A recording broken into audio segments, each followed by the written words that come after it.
So now we turn our attention to an examination of education using symbolic interactionism. At the core of symbolic interactionism is the basic idea that humans' actions are based on the meanings they give to objects. In other words, the definition of the situation matters. People don't just make up meanings of situations. The meanings of situations, the things, the events, the symbols, the actions, and other people and groups matter. So both conflict theory and functionalism think of the schooling process and its outcomes much like this image. Families send their children to school with basic socialization, and then kids move through the education system and are trained and then exit the education system and enter into a location within the broader society as an adult based on their educational experiences. But really, what happens in schools isn't actually examined for either functionalists or conflict theorists. They treat kids as products going into education and exiting education as adults. And for symbolic interactionists, social life must be seen from the inside as people are actually experiencing it.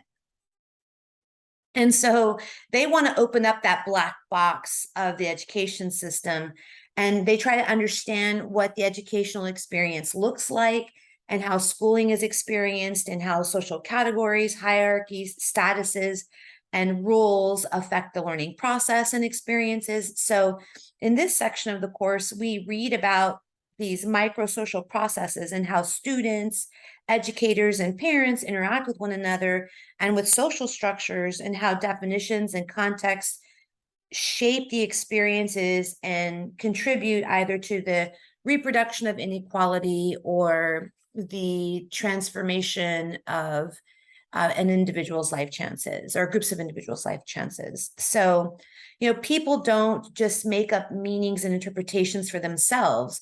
People are socialized into a society that already exists, and that society has established ways of doing things. It has rules, norms, values, social categories and hierarchies or statuses, and social institutions, right, that channel behavior in predictable ways. And those things that exist in the society affect how people experience and process like stimuli.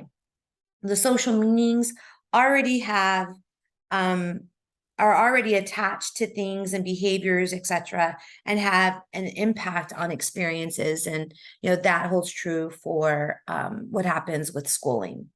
Now, for symbolic interactionists, the act is the most basic unit of analysis, and this is kind of like the process that happens. First there's the impulse, which is the immediate stimulation and reaction to a stimuli or an object or a symbol.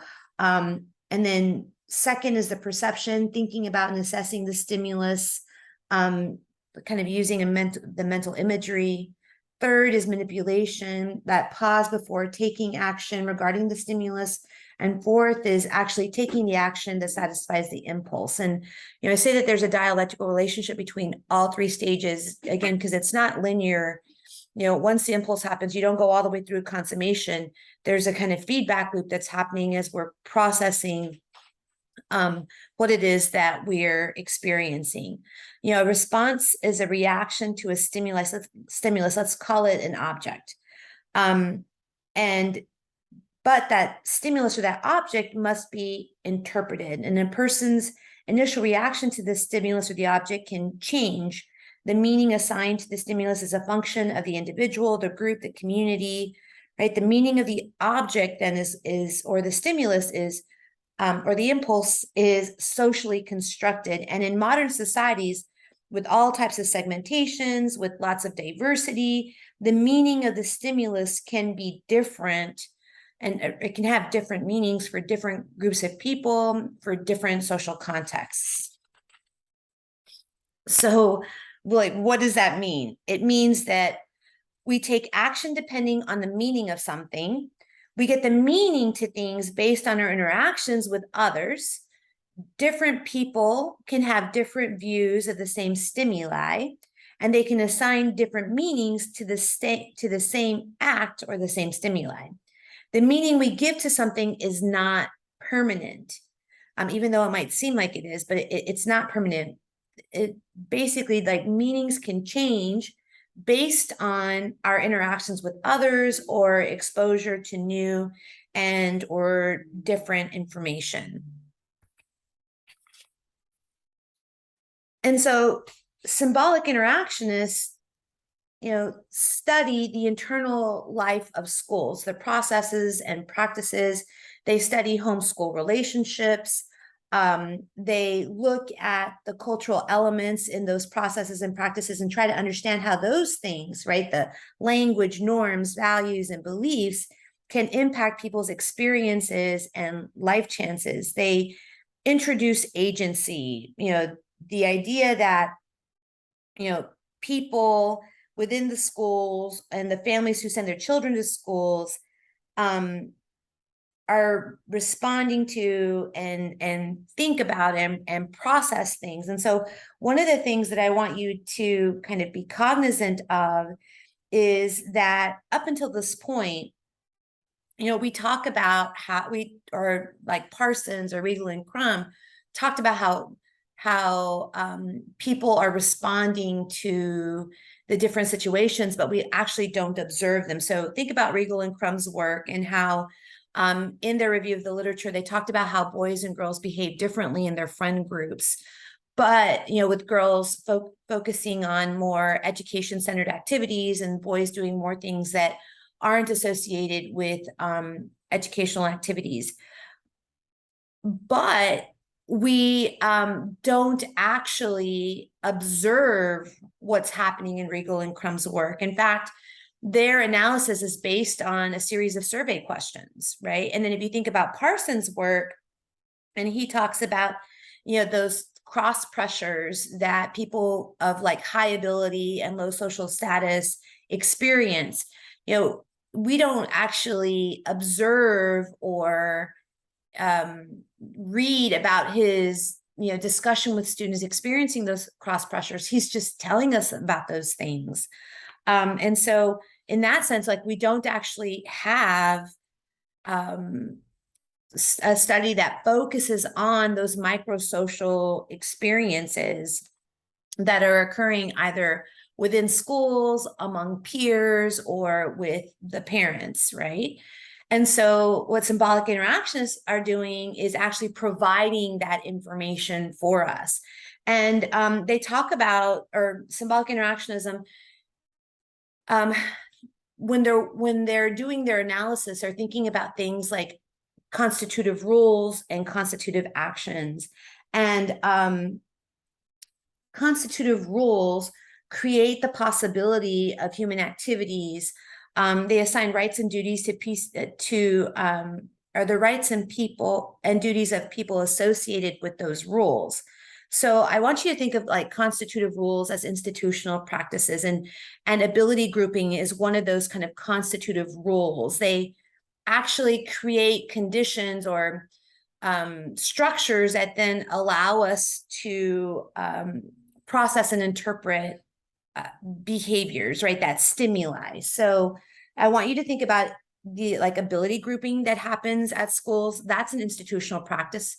And one such ability grouping is like having a gifted and talented program within a school district or at a school. So, now that we have gifted and talented programs, right, people are actually put into either the GT program, gifted and talented program, or they're in regular classrooms, right? And so being assigned to a GT program or to a regular, regular program actually creates a kind of condition that then can be a lens through which a perception about how we respond to stimuli. So I want to just kind of give you an example.